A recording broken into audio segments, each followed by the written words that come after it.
하루는 예수님께서 이스라엘 갈릴리 가나 지역을 지나가고 계셨습니다. 그런데 한 사람이 황급히 예수님을 찾아옵니다.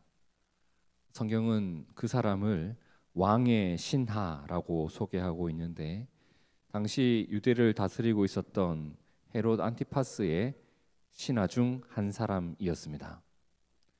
그가 왜 예수님을 찾아왔나요? 바램이 있었기 때문입니다. 다시, 그가 예수님을 왜 찾아왔죠? 바램이 있었기 때문이에요.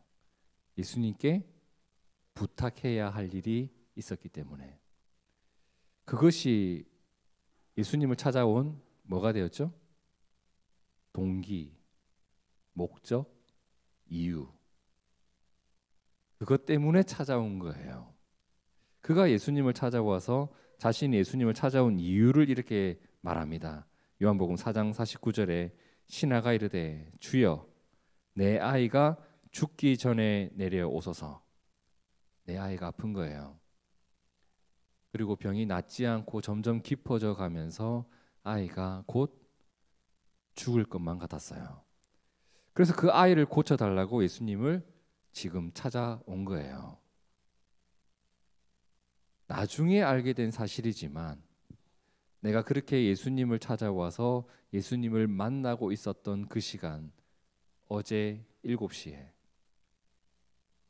내가 그분의 말씀을 믿고 아이가 살아있으니 이제 가라라고 하신 그 예수님의 말씀을 믿고 집으로 향했던 그 시간, 어제 7시에 예수님은 이미 나의 바램을 이루어 놓으셨고 나의 아들이 자리에서 일어났다는 것을 나중에야 알게 되죠. 이걸 오늘 우리의 표현으로 한번 바꾸어서 표현해 봅시다. 오늘 우리의 표현으로 한다면 나에게 간절한 기도 제목이 있었는데 하나님께서 그 기도에 응답해 주셨다라고 표현할 수 있겠죠. 그죠? 자, 그런데 여기서 중요한 것은 기도 응답을 받은 그 이후입니다. 그 이후에 하나님의 은혜를 경험한 그 이후, 하나님의 은혜를 경험한 그 이후 나에게 하나님은 누구인가? 예수님의 은혜를 경험한 그 이후 예수님은 나에게 누구인가라는 부분이에요.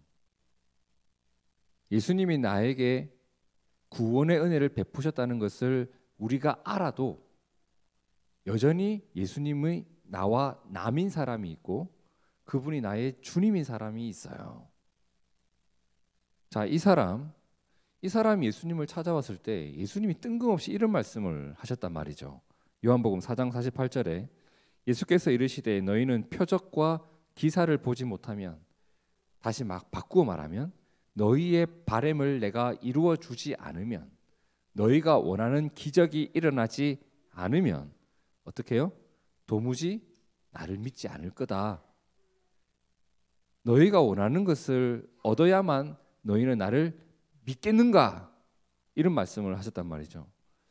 그런데 실제로는 사람들의 모습이 훨씬 더 심각했어요. 요한복음 12장 37절 함께 읽어볼까요? 시작. 이렇게 많은 표적을 그들을 앞에서 행하셨으나 그를 믿지 아니하니 보아도 믿지 않아요.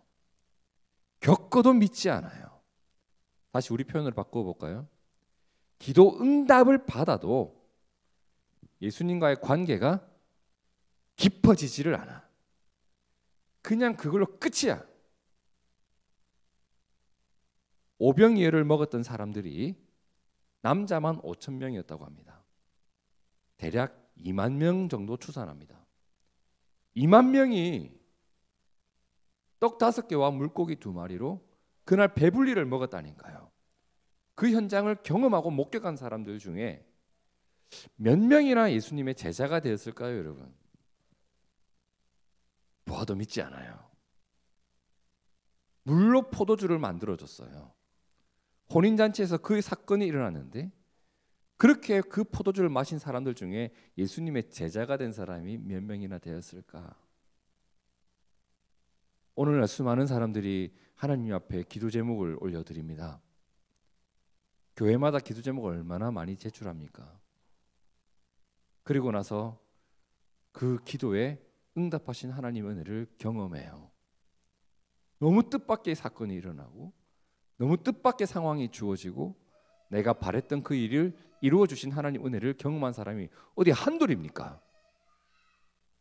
한두 번이 아니라고요.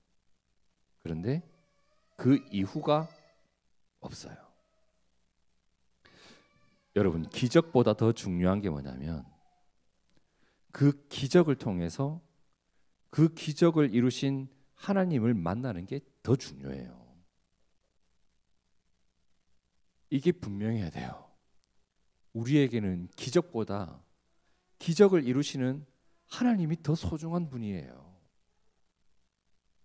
내가 그분을 믿고 살아가는 게 더 귀한 일이에요. 요한복음 12장 37절에 많은 표적을 그들 앞에서 행하셨으나 그를 믿지 아니하는 사람들, 우리가 성경은 이런 사람들을 뭐라고 하냐면 완악한 자라고 합니다. 완악한 자. 우리도 이걸 조심해야 돼요. 기도 응답을 받은 이후에 그렇게 열심히 기도했던 것만큼 주님을 더 깊이 알아가야 됩니다. 왕의 신하는 그런 사람이었습니다. 자, 내가 기적을 경험한 이후에 어떤 일이 일어나죠? 요한복음 4장 53절에 보니까 그의 아버지가 예수께서 내 아들이 살아있다 말씀하신 그때인 줄 알고 자기와 또 누가? 그 집안이, 온 집안이 다 예수님을 믿는 자가 돼요. 성도 여러분, 하나님이 우리에게 이루신 일들, 하나님이 내 삶에 베푸신 은혜, 둥지교회가 오늘 이 자리에서 예배를 드리고 있고 우리 가정에 자녀들이 태어나고 있고 그들이 자라가고 있고 내가 오늘을 살아가고 있고, 이것을 우리가 꼭 기억하면서 이 일을 이루신 하나님에 대한 깊은 신뢰가 더 생겨나고 그리고 그렇게 주님을 따라가는 우리가 되었으면 참 좋겠습니다. 기억해야 돼요. 자, 이 사건이 있었습니다. 이 사건 이후에 시간이 얼마나 흘렀는지는 모르겠지만, 자, 이 일 이후에 이제 오늘 말씀 1절이 이어지는 겁니다. 함께 읽어봅니다. 시작. 그 후에 유대인의 명절이 되어 예수께서 예루살렘에 올라가시니라. 예수님이 다시 예루살렘을 향해 갔다고 합니다. 여러분 기억나십니까? 요한복음 2장에서 유대인의 명절 때 예수님께서 예루살렘을 올라갔었던 거 기억나십니까? 몇 주 전에 봤잖아요. 그렇죠? 그때 예루살렘에 가서 누군가를 만났죠. 누구 만났어요? 성전에서 장사하던 사람들을 만났습니다. 그렇죠?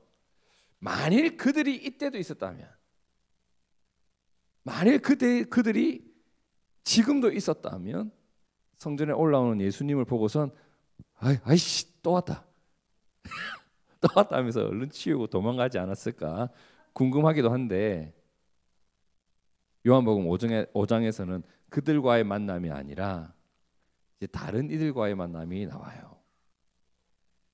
그 사람들과의 만남은 제가 여러 번 말씀드렸기 때문에 사실 여러분 잘 아시는 내용이라고 생각이 되는데, 자 2절을 함께 읽어볼까요? 시작. 예루살렘에 있는 양문 곁에 히브리 말로 베데스다라 하는 못이 있는데 거기 행각 5이 있고, 베데스다. 벳은 뭐의 집이란 뜻이죠. 집. 자, 베데스다. 자비의 집이란 뜻입니다. 자비의 집. 그곳에 있었던 어떤 연못이 있었는데 그 연못의 이름이 뭐라고요? 베데스다라고 했대요. 베데스다. 자비의 집. 근데 참 특이한 게 그 연못 주변에 이 사람들이 왜 이렇게 많아? 사람들이 와글와글 있는 거예요. 근데 그 사람들을 보니까 특징이 있어. 어떤 특징이 있죠? 3절에 나오죠. 그 안에 많은 병자, 맹인, 다리 저는 사람, 혈기 마른 사람들이 누워 있는 거예요. 그 주변에. 그들이 왜 이렇게 거기에 몰려 있었던가 봤더니 성경에 3절에 계속 이어져 나오죠. 물의 움직임을 기다리니, 물이 이렇게 퍼져가는 것, 그 모습을 기다리고 있는 거예요. 왜? 이는 천사가 가끔 못에 내려와 물을 움직이게 하는데, 움직인 후에 먼저 들어가는 자는 어떤 병에 걸렸든지 낫게 된다는, 이것이 당시 전해지던 전설인지 사람들 사이에 퍼져 있었던 소문인지, 도대체 어떤 사건을 계기로 형성된 이야기인지, 어떤 병 걸린 사람이 물이 움직일 때 들어갔다가 나왔는데 병이 낫게 된 어떤 한 사건 때문에 퍼져난 소문인지 알 수는 없어요. 그런데 이런 내용이 사람들에게 지금 알려져 있는 거예요. 그러다 보니 수많은 환자들이 이곳에 머물러 있었습니다. 2000년 전에 무슨 병원이 많았겠어요? 아파도 고칠 수 있는 방법이 많지 않았던 그 시절에 이런 이야기들이 전해졌으니까 얼마나 많은 사람들이 그곳에 몰려왔겠어요. 자, 거기에는 안 아픈 사람이 없어. 그렇죠? 베데스다 주변에는 안 아픈 사람이 없어. 모두 나름대로의 사연을 가지고 있는 사람들이에요. 저희 아버지가 불편한 곳이 있어서 서울에 있는 대학병원에 검진 예약을 좀 부탁을 하셔서 제가 대학병원 홈페이지에 가서 이제 병이 더 깊어지기 전에 얼른 좀 예약을 잡아놓기 위해서 들어갔습니다. 그런데 예약 지금 잡혀 있는 날짜가 6월 첫째 주. 자, 아버지가 많이 아픕니다. 좀 땡겨 주십시오. 먼저 예약한 분들에게 양보 좀 해주시면 안 될까요? 할 수 있나요? 안 되는 거예요. 모두 사연이 있고 전부 다 아파. 무슨 병원에 가면 내 순서 기다리는데 몇 시간이 걸려요. 내가 지금 너무너무 아프니까 내 사연을 아무리 말해도 사람들이 들어주지 않죠. 베데스다도 마찬가지인 거예요. 그것을 예수님이 이제 지나가는 거예요. 명절이 되어서 예루살렘에 가셨던 예수님, 예배 드리러 가셨던 예수님이 그렇게 아픈 사람들이 모여 있는 곳을 지나가다가 한 사람을 주목하게 됩니다. 자, 6절을 보세요. 예수께서 그 누운 것을 보시고, 한 사람이 누워 있는데 그 누운 것을 보시고 어떻게 하셨다고요? 누운 것을 보시고 병이 벌써 오래된 줄 아시고, 그래서 말을 건네요. 이르시되 네가 낫고자 하느냐? 어떤 사람이 누워 있는데 상태가 너무 안 좋은 거예요. 너무 안 좋은 거예요. 너무 안 좋아요. 그런데 그 사람을 보니까 예수님이 병이 벌써 오래된 줄 아셨다고 합니다. 여러분, 어떤 사람이 아픈데 넌 감기 걸린 지 한 2년 6개월 12시간 12초 정도 된 것 같아.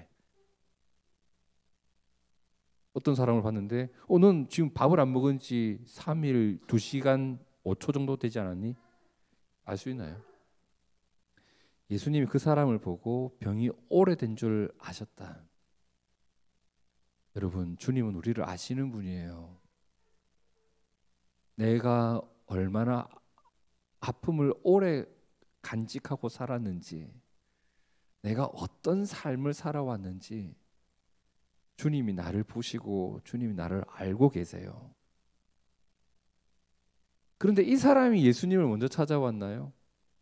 누워가지고 그 지나가는 양반 나 좀 봐달라고, 나 지금 진짜 아파 죽겠거든, 이렇게 한 게 아니라 그가 먼저 예수님을 찾았던 것이 아니죠. 그가 먼저 예수님에게 자신의 사정을 하소연했던 게 아니에요. 우리 표현으로 하면 그가 먼저 기도했던 게 아니에요. 예수님이 먼저 그를 보고 예수님이 먼저 그를 아셨습니다. 성도로 우리가 그걸 기억했으면 좋겠어요. 하나님께서 우리가 뭔가를 구할 때만 우리를 보시거나 우리가 구하는 것만 주시는 분이 아니죠. 하나님은 우리 아버지입니다. 내가 뭔가를 요구할 때만 나를 보시는 분이 아니에요. 내가 구하는 것만 주시는 분이 아니에요. 예수님이 마태복음 6장 7절과 8절에 뭐라고 하셨어요? 기도할 때에 이방인과 같이 다른 미신 종교를 믿는 사람들과 같이 중언부언하지 마라. 한 말 또 하고 한 말 또 하고 한 말 또 하고 한 말 또 하고. 정성이 하나님의 응답의 근거가 아니다. 은혜가 하나님의 일하심의 근거가 되는 거예요. 그죠?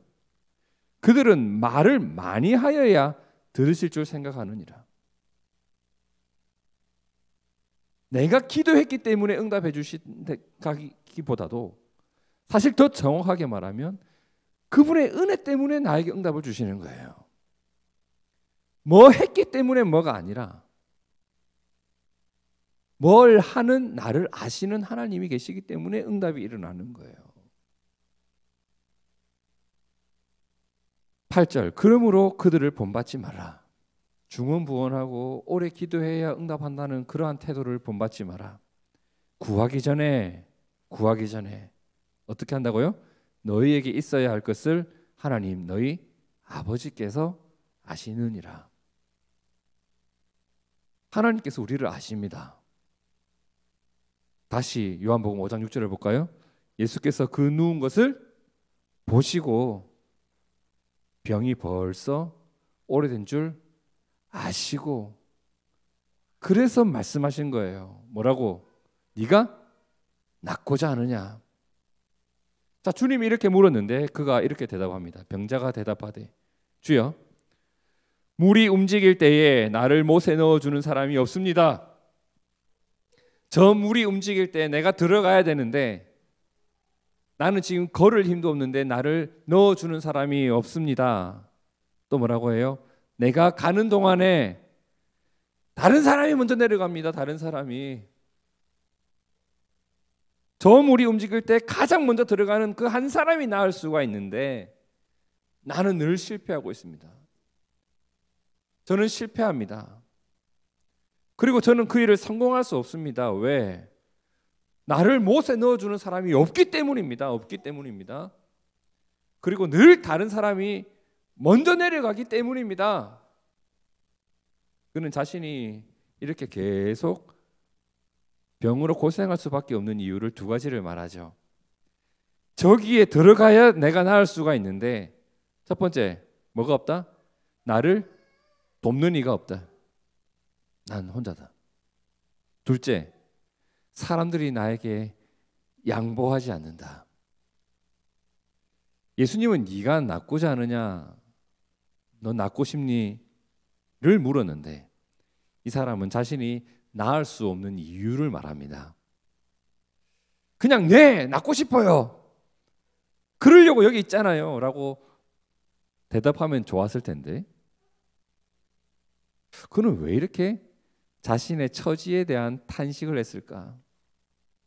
한때는요 이렇게 대답하는 그의 모습이 한편으로 안타깝기도 하고 한편으로는 아니 예수님이 앞에 왔는데 그냥 고쳐달라고 하지 답답하기도 했는데 여러분 요즘은요 이 사람의 모습이 이해가 되더라고요.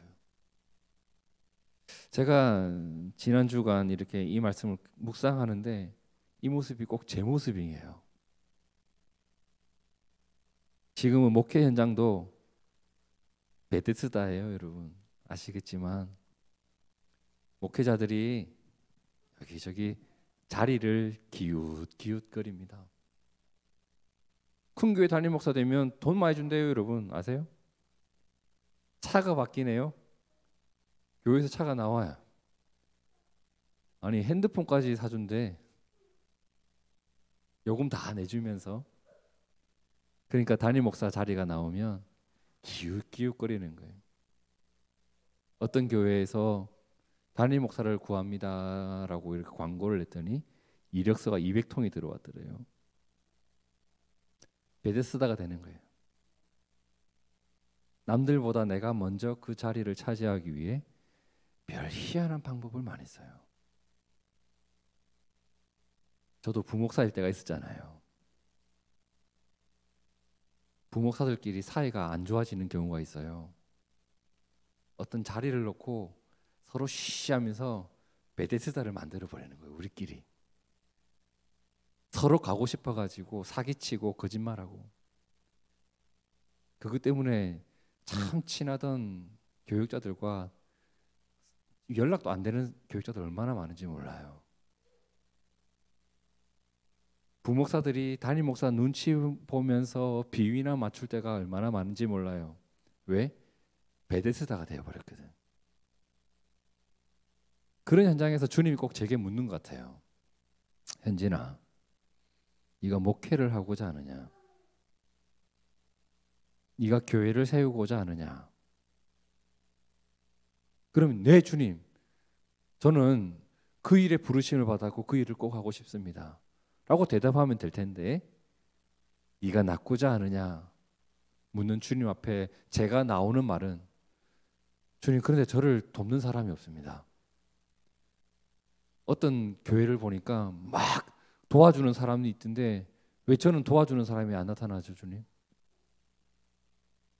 주님 저는 뭔가를 시작할 수도 없습니다. 제가 뭔가를 하려면 계속 방해만 생깁니다. 이렇게 뭔가 하소연이 나올 때가 저한테도 있더라는 겁니다. 가끔 제게 연락을 주는 오랜 친구 같은 성도들이 몇몇 있습니다. 그분들이 저를 찾아오기도 하고 전화를 주기도 하는데, 저를 만나거나 전화를 주면 꼭 물어보는 게 있어요. 꼭 물어보는 게 있어요. 뭐냐면, 목사님 요즘 좀 어떠세요? 또는 교회는 어떻게 되어가요? 어떻게 하실 건가요? 이런 질문을 받으면요, 그 질문에 대한 답이 나오는 게 아니라 그동안 제 마음속에 낙심된 부분이 있었다면 그것부터 막 쏟아져 나오는 거예요. 아 진짜 이런 일이 있더라, 이런 일이 있더라. 정말 답답하다. 왜 하필 또 코로나는 또 뭐냐, 뭐 이런 하소연이 막 나오는 거예요. 그런 대화를 하고 헤어져 가지고 이제 제 집으로 돌아오면 꼭 마음에 후회가 돼요. 괜한 말을 했다, 그냥 괜한 말을 했다. 그리고 하나님이 제게 묻는 것 같아요. 네가 낳고자 하느냐? 네가 낳고자 하느냐? 네가 교회를 세우고자 하느냐? 네가 목회를 하고자 하느냐? 주님이 이렇게 저에게 물으신다면 제가 뭐라고 대답해야 돼요, 여러분? 예, 주님. 주님이 이루실 일을 저는 믿고, 주님이 행하실 일을 믿고, 주님의 방법을 믿고 네 아멘 하면 되잖아요. 근데 그러지 못하고 이 병자처럼 대답할 때가 있더라고요. 7절에 뭐라고 했죠? 병자가 대답하되 주여, 물이 움직일 때에 나를 못에 넣어주는 사람이 없습니다. 주여, 기회가 주어질 때에 저를 도와주는 사람이 없습니다. 내가 그 일을 하려고 하는 동안에 다른 사람이 먼저 들어갔습니다. 내가 그것을 차지하려고 할 때 다른 사람이 손살같이 달려가기도 하고 연줄을 대기도 하고 자기가 가진 돈을 쓰기도 하고 나를 못에 넣어주는 사람이 없어 내가 가는 동안에 다른 사람이 먼저 내려가나이다. 그때 주님이 뭐라고 해요? 8절, 예수께서 이르시되 일어나 내 자리를 들고 걸어가라. 봐요,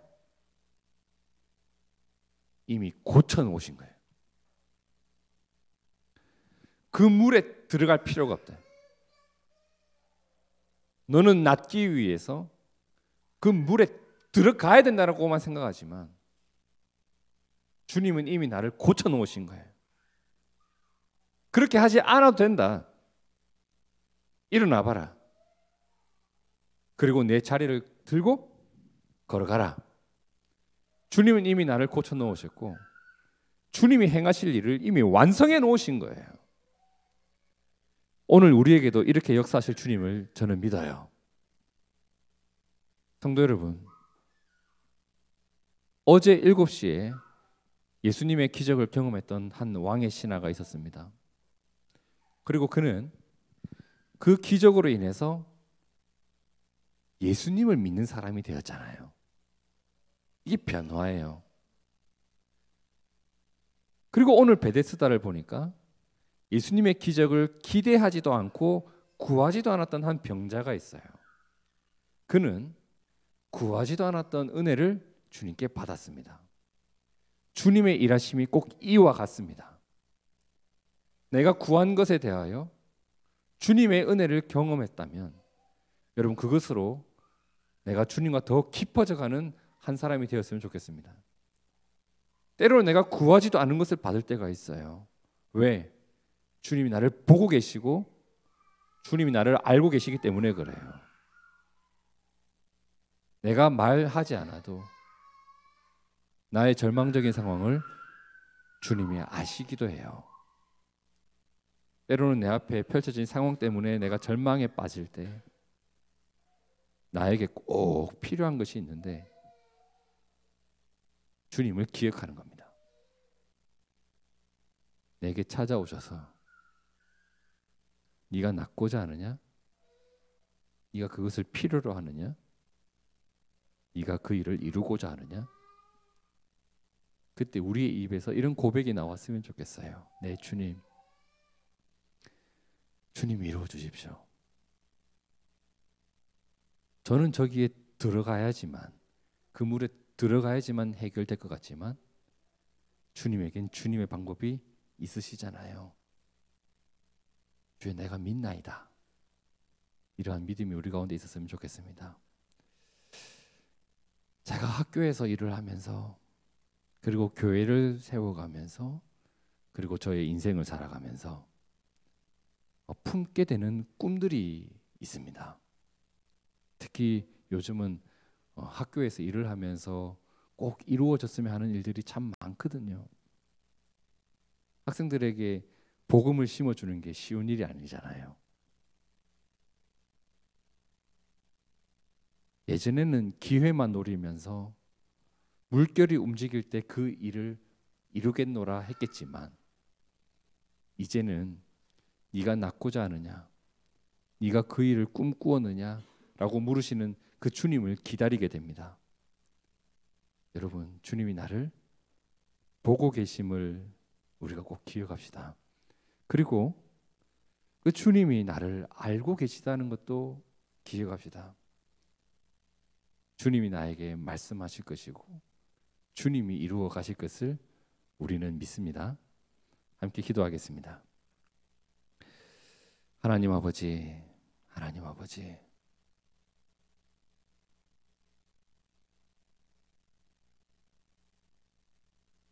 우리를 보고 계시는 주님, 우리를 아시는 주님,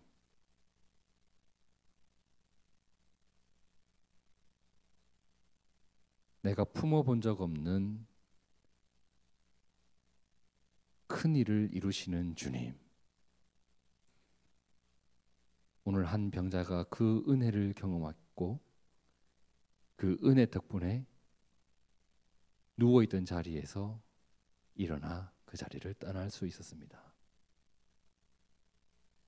오늘 내가 기회만 엿보며 베데스다에 앉아있는 사람이 아니라 주님으로 인해 나의 소망을 이루고 주님으로 인해 나의 이웃을 원망하지 않고 주님으로 인해 내 삶의 꿈을 이루는 우리가 되도록 도와주시옵소서.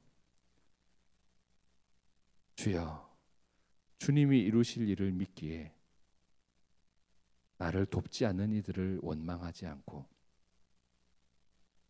주님이 이루실 일을 믿기에 나보다 먼저 간 자들을 비방하지 않는 우리가 되기를 원합니다. 앞서가는 것이 주님을 따르는 것보다 귀하지 않습니다. 주님 나를 찾아와 주시고 나의 힘이 되어 주옵소서. 예수님 이름으로 기도하옵나이다. 아멘.